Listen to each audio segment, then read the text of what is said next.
لیکن کیا جمیلہ؟ بولو نا، چپ کیوں ہو گئی ہو؟ تم جانتی ہو میں تم سے محبت کرتا ہوں، اور یہ محبت اتنی شدید ہے کہ تمہارے بغیر میرا ہر پل انگاروں پر لوٹتے گزرتا ہے۔ پھر تم مجھے کیوں اپنے ہاتھوں سے ختم نہیں کر دیتی؟ کیوں برسوں سے میرا تماشا دیکھ رہی ہو؟ مجھے معاف کر دو سلجوق بھائی، میں آپ کی گناہ گار ہوں، لیکن اپنے دل پر میرا بس نہیں، جس طرح آپ کا بس اپنے دل پر نہیں، اور اب تو میں آپ کے قابل بھی نہیں رہی۔ میں سب کچھ کھو چکی ہوں، لٹ چکی ہوں، میرے اندر گناہ پل رہا ہے، مجھے تو زندہ رہنے کا بھی حق نہیں، کہاں یہ کہ آپ مجھ سے محبت جتائیں۔ سلجوق کرہا کر بولا، تمہیں کچھ نہیں پتا جمیلہ کہ تم میرے لیے کیا ہو۔ خدا کی قسم تم میرے لیے اب بھی وہی 5-6 برس پہلے والی رانی ہو جو سفید کپڑوں پر گلابی دوپٹہ اوڑھ کر کالج جاتی تھی اور اپنے گھر کی چھت پر کھڑے ہو کر میری بہنوں سے گھنٹوں باتیں کرتی تھی۔ میری محبت میں ایک ذرہ بھر بھی فرق نہیں آیا جمیلہ، اور نہ ہی آئے گا۔ سلجوق کے لہجے میں عجیب سی دلیری اور بے باکی تھی، یوں لگتا تھا کہ اس کے سینے میں برسوں سے بھرا ہوا غبار آج نکل جانا چاہتا ہے۔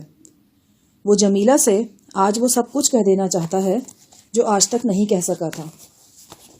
جمیلہ کا چہرہ دھواں ہو رہا تھا۔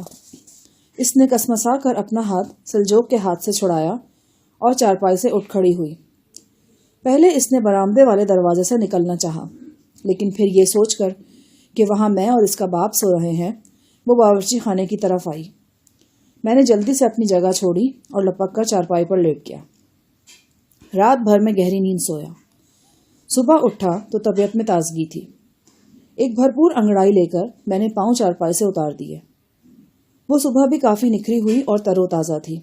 آسمان بالکل صاف تھا اور دھوپ کی تمازت خوشگوار محسوس ہوتی تھی۔ میں نے جمیلہ کو دیکھا۔ وہ بالوں کو جوڑے کی شکل میں باندھے ناشتہ بنانے میں مصروف تھی۔ اس نے آستینیں چڑھا رکھی تھیں اور گورے گورے سڈول بازو تیزی سے حرکت کرتے دکھائی دیتے تھے۔ میں نے رات والے واقعے کا رد عمل اس کے چہرے پر ڈھونڈنے کی کوشش کی، لیکن چہرہ بالکل سپاٹ تھا۔ اس کی دادی پاس ہی لکڑی کی چوکی پر بیٹھی تھی۔ وہ دادی سے عام سے لہجے میں باتیں بھی کرتی جا رہی تھی۔ کوئی نہیں کہہ سکتا تھا کہ یہ لڑکی چند گھنٹے پہلے اپنے چاہنے والے کے ساتھ نہایت سنجیدہ قسم کی گفتگو کر رہی تھی۔ انسان ایک گورکھ دھندا ہے، اور عورت کے احساسات تو خاص طور سے بے حد پیچیدہ اور ناقابل فہم ہوتے ہیں۔ کبھی کبھی وہ خود بھی اپنے آپ کو سمجھنے سے قاصر رہتی ہے۔ پراٹھا پکاتے پکاتے جمیلہ نے پلٹ کر برآمدے کی طرف دیکھا اور اس کی نگاہ مجھ پر پڑی۔ آپ نہانا چاہتے ہیں تو نہا لیجئے، میں نے غسل خانے میں پانی رکھ دیا ہے۔ نہیں، بہت شکریہ، میں صرف منہ ہاتھ دھوؤں گا، میں نے کہا اور اٹھ کھڑا ہوا۔ غسل خانے کے دروازے میں کھوٹی کی جگہ 2 میخیں لگی تھیں۔ ان میخوں پر میرا وہ لباس جو ڈیک نالے کے پانی سے سرخی مائل ہو گیا تھا، دھلا اور استری کیا ہوا لٹکا تھا۔ ساتھ وہ چادر بھی تھی جو کشتی رام ملنگ نے مجھے دی تھی۔ یہ چادر بھی دھلی ہوئی تھی۔ میں نے پہلی بار غور سے اس چادر کو دیکھا اور میرے جسم پر چوٹیاں سی رینگنے لگیں۔ یہ چادر میں نے اس سے پہلے بھی کہیں دیکھی تھی۔ ہاں، یہ سائیں علی کی چادر تھی۔ وہی رنگ، وہی کپڑا، وہی 2 نیلگوں پیوند جو چادر کے وسط میں لگے تھے۔ میں سناٹے میں رہ گیا۔ میری نگاہ دھوکہ نہیں کھا رہی تھی اور نہ میری یادداشت کوئی فریب دے رہی تھی۔ یہ سائیں علی کی چادر تھی۔ سائیں علی کی یہ چادر اس کشتی رام ملنگ کے پاس کیسے آئی؟ ایک بار پھر میرے ذہن میں وہی شبہ رینگنے لگا جو ملنگ کو خدا حافظ کہتے ہوئے میرے ذہن میں رینگا تھا۔ میرا دل چاہا کہ میں قریب جا کر اچھی طرح اپنے محسن کی صورت دیکھوں، کہیں وہ سائیں علی نہ ہو۔ میری نگاہ چادر پر تھی اور میں غسل خانے کے دروازے میں ساکت کھڑا تھا۔ سنسنی کی ایک لہر سی میرے سراپے میں دوڑ رہی تھی۔ یہ سائیں علی گزرنے والے ہر لمحے کے ساتھ پراسرار اور ناقابل فہم ہوتا جا رہا تھا۔ وہ ہر جگہ اور ہر وقت اپنی موجودگی کا احساس دلا رہا تھا، اور یہ احساس اتنا قوی تھا کہ مجھ جیسا حقیقت پسند شخص بھی اس سے چھٹکارا نہیں پا رہا تھا۔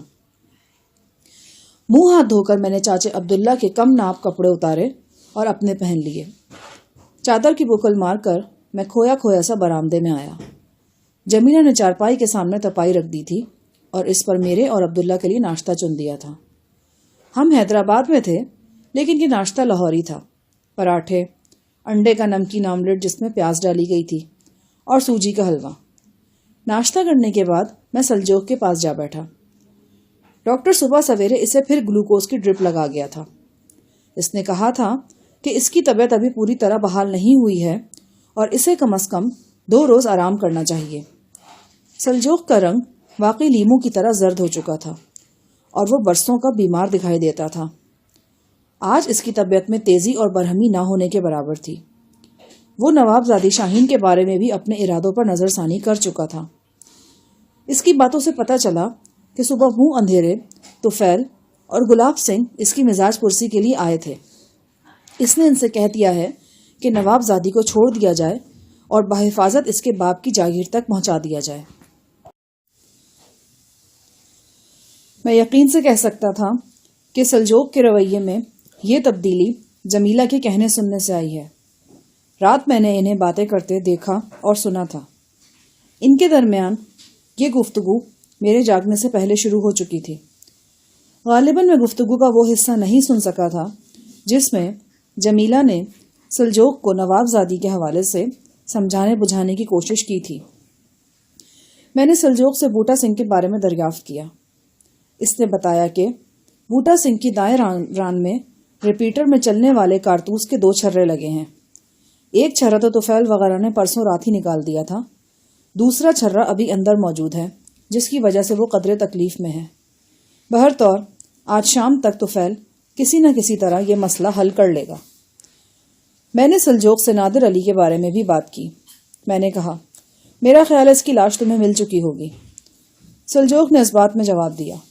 میں نے کہا کیا اب بھی تمہارا خیال ہے کہ اسے میں نے قتل کیا ہے؟ سلجوق نے تسلیم کیا کہ نادر علی کو 8 mm کی گولی لگی تھی اور سرنگ سے فرار ہوتے وقت میرے پاس 8 mm نہیں تھی۔ اس روز سلجوق مجھ سے دیر تک بات کرتا رہا۔ اس نے مجھے اپنے مجرم بننے کی کہانی سنائی۔ یہ وہی کہانی ہے جو ہم اکثر سنتے اور پڑھتے رہتے ہیں۔ اس کہانی میں مرکزی کردار بدعنوان پولیس اور بااثر لوگوں کا ہوتا ہے۔ سلجوق کی کہانی بھی ملتی جلتی تھی۔ اس نے مجھے بتایا کہ اب وہ قانون شکنی کی زندگی سے اکتا چکا ہے۔ اس نے ایک دوست کی مدد سے ڈنمارک کا ویزا لگوا لیا ہے اور موقع ملتے ہی یہاں سے نکل جائے گا۔ وہ میرے بارے میں بھی کریت کریت کر سوال پوچھتا رہا۔ کہنے لگا تم وہ نہیں ہو جو نظر آتے ہو۔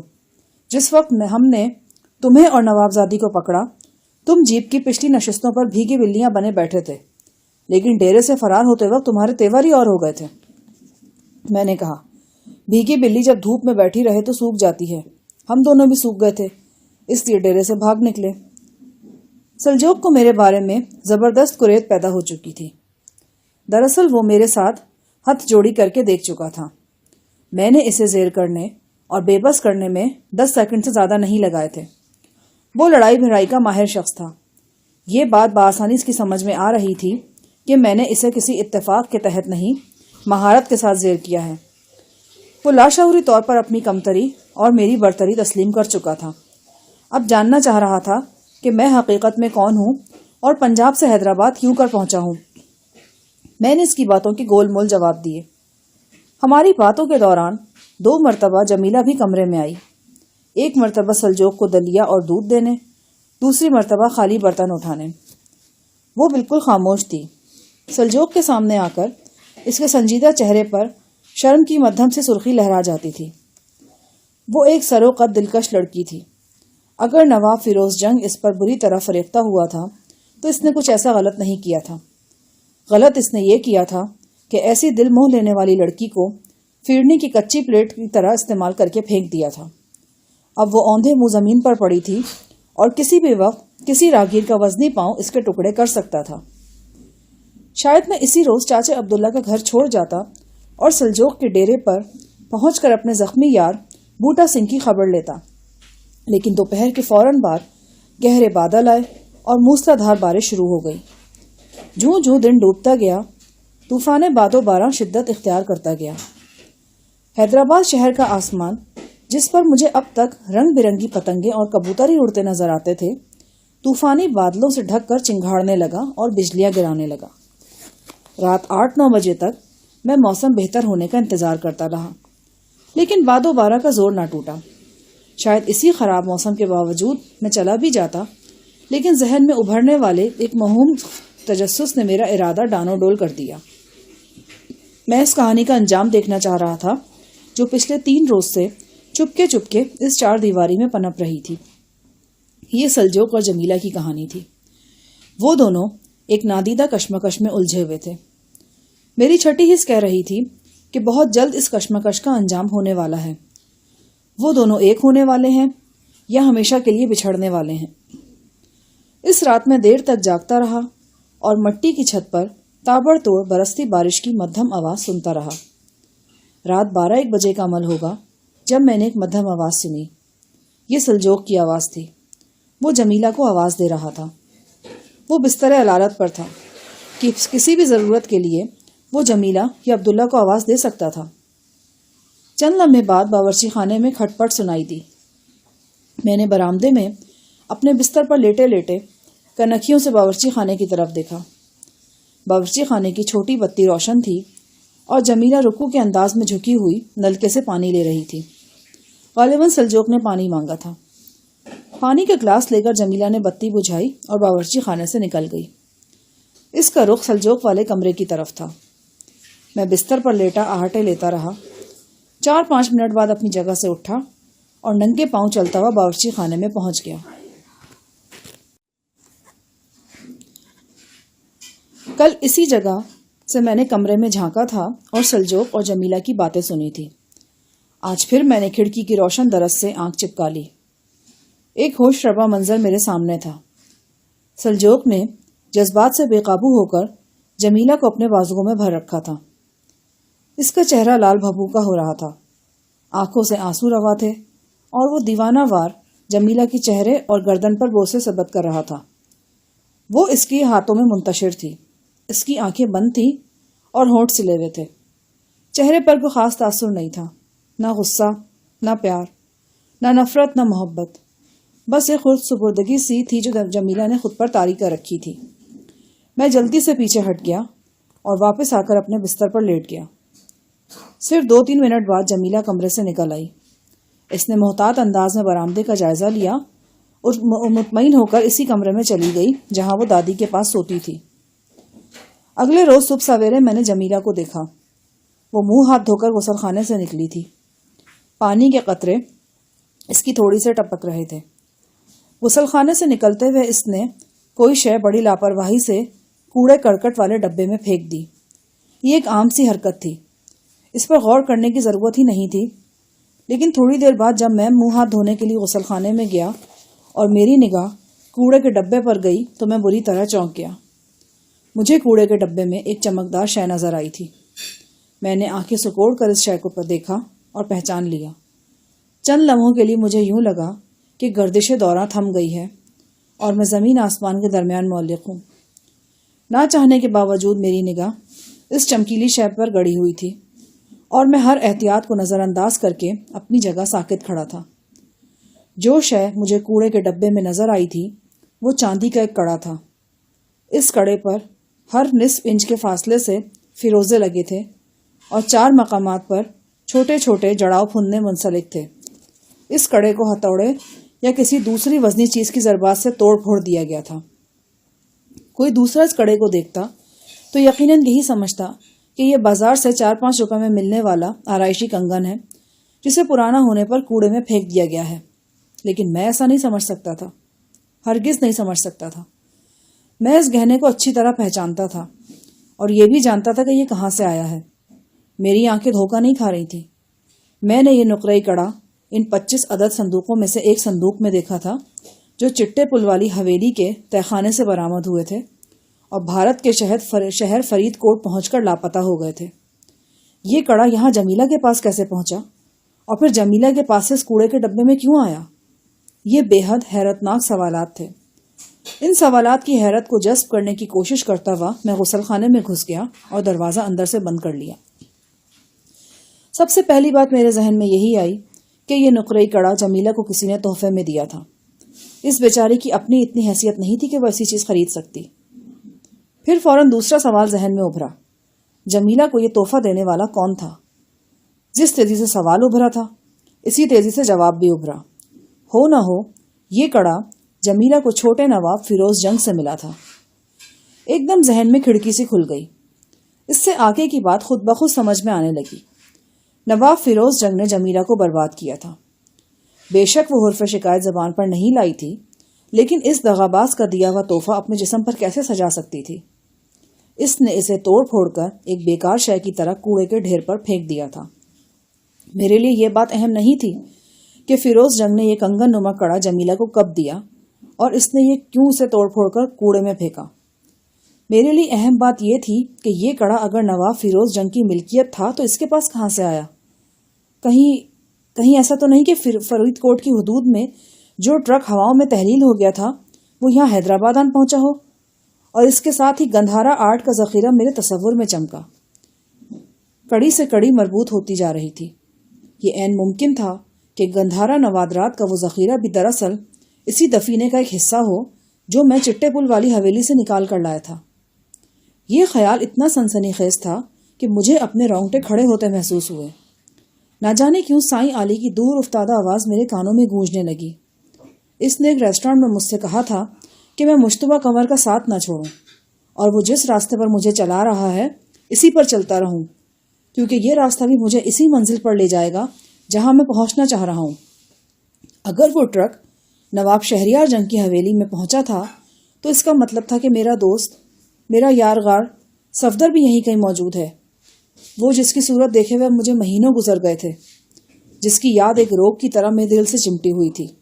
وہ انہی گلی کوچوں میں کہیں موجود تھا، انہی فضاؤں میں سانس لے رہا تھا۔ میرا خون رگوں میں جوش مارنے لگا۔ میں چہرے پر پانی کے چند چھینٹے مار کر غسل خانے سے باہر نکلا۔ محتاط نظروں سے ارد گرد دیکھ کر کوڑے کے ڈبے سے میں نے نقرئی کڑا اٹھایا اور جیب میں ڈال لیا۔ اب میری بے قرار نگاہیں جمیلہ کو تلاش کر رہی تھیں۔ میں اس سے کچھ پوچھنا چاہ رہا تھا۔ وہ باورچی خانے میں نہیں تھی، سلجوق والے کمرے میں بھی نہیں تھی، عبداللہ بھی کہیں دکھائی نہیں دیا۔ شاید وہ ناشتے کا سامان لینے گیا تھا۔ میرے لیے اب ایک پل کا انتظار بھی مشکل تھا۔ میں دندناتا ہوا اس کمرے میں گھس گیا جہاں جمیلہ اپنی دادی کے ساتھ سوتی تھی۔ وہ وہیں تھی، اپنا بستر سنبھال رہی تھی۔ مجھے اچانک کمرے میں دیکھ کر وہ بوکھلا سی گئی۔ اس کی دادی صبح کی نماز پڑھنے کے بعد ہی جانماز پر لیٹ جاتی تھی۔ اب وہ بھی جانماز پر تھی اور ہاتھ میں تسبیح پکڑے گہری نیند سو رہی تھی۔ میں نے ایک نظر اس کی دادی کی طرف دیکھا، پھر کمرے کا دروازہ بند کر دیا۔ میرے دروازہ بند کرنے سے جمیلہ کی پریشانی میں اضافہ ہو گیا۔ کیا بات ہے شاہ جہان بھائی؟ میں تم سے ایک بات پوچھنا چاہتا ہوں۔ کہ کیسی بات؟ میں نے جیب سے مڑا توڑا کڑا نکالا اور اس کے سامنے رکھ دیا۔ یہ تمہیں کہاں سے ملا تھا جمیلہ؟ جمیلہ نروس ہو گئی۔ یہ ایک سہیلی نے دیا تھا، لیکن آپ اتنے گھبرائے ہوئے کیوں ہیں؟ جمیلہ، میرے پاس زیادہ وقت نہیں ہے، میں جو پوچھ رہا ہوں جس کا ٹھیک ٹھیک جواب دو۔ یہ ایک بہت اہم معاملہ ہے، تم اس کے بارے میں کچھ نہیں جانتی۔ میں ایک بار پھر کہتا ہوں کہ وقت ضائع نہ کرو۔ میرے لب و لہجے نے جمیلہ کو سہما کے رکھ دیا۔ اس نے ہونٹوں کو حرکت دی لیکن کوشش کے باوجود کچھ بول نہ سکی۔ کیا یہ کڑا تمہیں نواب فیروز جنگ نے دیا تھا؟ جمیلہ نے خشک ہونٹوں پر زبان پھیری اور اس بات میں سر ہلا دیا۔ میں نے پوچھا، اس کے پاس اس طرح کے کچھ اور زیور بھی تھے؟ مجھے نہیں معلوم۔ تمہیں معلوم ہے فیروز جنگ کے پاس یہ کڑا کہاں سے آیا تھا؟ نہیں۔ فیروز جنگ نے کڑا دیتے وقت کوئی بات کہی تھی؟ میرا مطلب اس کڑے کے متعلق کچھ کہا تھا کہ یہ کتنا پرانا ہے، کس دھات کا ہے اور کہاں سے آیا ہے اس کے پاس؟ جمیلہ کی خوبصورت پیشانی پر تفکر کی لکیریں ابھری۔ وہ بولی، اس نے کہا تھا کہ یہ چاندی کا کنگن ہے لیکن بڑا قیمتی ہے۔ اگر یہ نیا ہوتا اور اس میں چمک دمک ہوتی تو اس کی اتنی قیمت نہ ہوتی۔ میرا خیال ہے اس نے کوئی ایسی بات کہی تھی۔ جمیلہ کی دادی آرام سے سو رہی تھی۔ نظر کے علاوہ اس کی سماعت بھی کمزور تھی اور مجھے یہ اندیشہ نہیں تھا کہ وہ ہماری سرگوشیاں سن کر جاگ جائے گی۔ دیکھو جمیلہ، میری بات بڑے دھیان سے سنو اور جو میں پوچھ رہا ہوں اس کا جواب بہت سوچ سمجھ کر اور ٹھیک ٹھیک دینا۔ آج سے 12-14 روز پہلے تک تم اور چاچا عبداللہ نواب شہریار کی حویلی میں تھے۔ جن سرونٹ کوارٹروں میں تم رہتے تھے وہ حویلی کے مین گیٹ کے بالکل پاس ہیں۔ حویلی میں آنے جانے والی گاڑیوں کے بارے میں تمہیں پتہ ہی رہتا ہوگا۔ کیا پچھلے 8-10 مہینوں میں کوئی ٹرک بھی حویلی میں آیا تھا؟ وہ بولی، بڑے نواب حویلی کے پچھواڑے باغ لگوا رہے ہیں، وہاں پکے راستے، محرابیں اور فوارے وغیرہ بنائے جا رہے ہیں۔ ٹرک بجری ریت وغیرہ لے کر آتے رہتے ہیں پتہ نہیں آپ کس ٹرک کے بارے میں پوچھ رہے ہیں؟ اس کا بونٹ سرخ رنگ کا تھا، ہو سکتا ہے کہ اس پر سبز رنگ کا ایک بڑا سا ترپال بھی ڈالا گیا ہو۔ جمیلہ کی پیشانی پر تفکر کی لکیریں برقرار تھیں۔ وہ عام سے لہجے میں بولی، کوئی 8 ماہ پہلے شام کے وقت میں نے ایک ٹرک کو حویلی کے گودام کے سامنے کھڑے دیکھا تھا۔ اس میں سے کچھ صندوق وغیرہ اتارے جا رہے تھے، لیکن میری سمجھ میں یہ نہیں آ رہا کہ چاندی کے اس کنگن کا ٹرک سے کیا تعلق ہو سکتا ہے۔ میرے ذہن میں زلزلہ برپا ہو گیا۔ میں نے لپک کر جمیلہ کی شانے تھام لیے۔ وہ آنکھیں پھاڑ کر میری طرف دیکھنے لگی۔ میں نے اسے چارپائی پر بٹھایا۔ بتاؤ جمیلہ، مجھے بتاؤ اس ٹرک کے بارے میں، تم نے اور کیا دیکھا تھا؟ مجھے سب کچھ تفصیل سے بتاؤ۔ جمیلہ مجھے یوں دیکھنے لگی جیسے اسے میری ذہنی حالت پر شک ہو گیا۔ اس نے رک رک کر جو کچھ بتایا وہ اس طرح تھا۔ یہ کوئی 8 ماہ پہلے کی بات تھی۔ بیگم حضور کی طبیعت کچھ خراب تھی۔ انہوں نے جمیلہ کو بلایا کہ وہ آ کر ان کے سر میں گھی کی مالش کرے۔ اس سے پہلے بھی بیگم حضور یہ کام اسی سے کرواتی تھیں۔ جب وہ بیگم حضور کے بلاوے پر حویلی کے رہائشی حصے میں پہنچی تو اس نے گودام کے سامنے ایک ٹرک کو کھڑے دیکھا۔ نواب شہریار بھی ٹرک کے قریب موجود تھے۔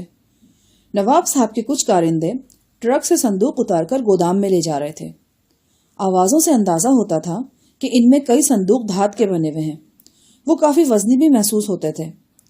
ٹرک کی چھوٹی بتیاں روشن نظر آ رہی تھیں۔ قریباً 1 گھنٹے بعد جب جمیلہ فارغ ہو کر واپس آئی تو ٹرک موجود نہیں تھا۔ گودام کا شٹر بند تھا۔ میرا دل پکار پکار کر گواہی دینے لگا کہ بلا آخر میں نے ٹرک کا سراغ لگا لیا ہے، اور ٹرک کے ساتھ ساتھ اپنے اس بچھڑے ہوئے دوست کا بھی، جس سے چند گھنٹوں کی رخصت لے کر میں فرید کوٹ شہر گیا تھا، اور پھر یہ چند گھنٹوں کی جدائی ہفتوں اور مہینوں تک پھیل گئی تھی۔ میرا بس نہیں چل رہا تھا، ورنہ میں اڑ کر نواب کی حویلی تک پہنچ جاتا۔ میں جمیلہ کو حیران پریشان چھوڑ کر کمرے سے نکلا اور بے قراری سے برآمدے میں ٹہلنے لگا۔ عبداللہ بازار سے ڈبل روٹی اور انڈے وغیرہ لے آیا تھا۔ میری بے چینی اس نے بھی محسوس کی اور سوالیہ نظروں سے میری طرف دیکھنے لگا۔ اس سے پہلے کہ وہ مجھ سے کچھ پوچھتا یا میں خود ہی اس کے ذہن میں اٹھنے والے سوالوں کے جواب دیتا، بیرونی دروازے پر زوردار دستک ہوئی۔ عبداللہ نے دروازے پر جا کر دستک دینے والے کا نام پوچھا اور کنڈی گرا دی۔ آنے والا سلجوق کا ساتھی طفیل تھا۔ اس نے رسمی اجازت بھی لینا ضروری نہ سمجھی اور اندر آتے ہی سیدھا اس کمرے کی طرف لپکا جہاں سلجوق ٹھہرا تھا۔ وہ کوئی خاص خبر لے کر آیا تھا اور مضطرب نظر آ رہا تھا۔ میں اور عبداللہ اس کے پیچھے ہی سلجوق کے کمرے میں گئے۔ ہمیں دیکھ کر طفیل ایک دم چپ ہو گیا۔ سلجوق نے کہا، ان سے کوئی پردہ نہیں، تم جو کہنا چاہتے ہو کھل کر کہو۔ بہت گڑبڑ ہو گئی ہے جی، میرا خیال ہے کہ آپ سب کو یہاں سے فوراً نکل جانا چاہیے۔ نواب شہریار کو کسی طرح پتہ چل گیا ہے کہ چاچا عبداللہ اپنے گھر والوں کے ساتھ یہاں حیدرآباد میں موجود ہے۔ وہ لوگ بڑی تیاری کے ساتھ یہاں آ رہے ہیں۔ میرے منہ میں خاک، بڑے برے ارادے ہیں ان لوگوں کے جی۔ ان کا کہنا ہے کہ ان کی بہو اور بیٹی کے ساتھ جو کچھ ہوا ہے اس کا ذمہ دار چاچا عبداللہ ہے۔ چاچا عبداللہ نے ہی آپ کو بھڑکا کر ان کی بہو کو قتل اور بیٹی کو اغوا کروایا ہے۔ سلجوق پریشان نظر آنے لگا۔ نواب زادی کہاں ہیں؟ اس نے پوچھا۔ آپ کے حکم کے مطابق اسے ہم نے کل رات ہی چھوڑ دیا تھا۔ میرا خیال ہے کہ اس کے واپس پہنچنے کے بعد ہی نوابوں کو دلیری سوجی ہے۔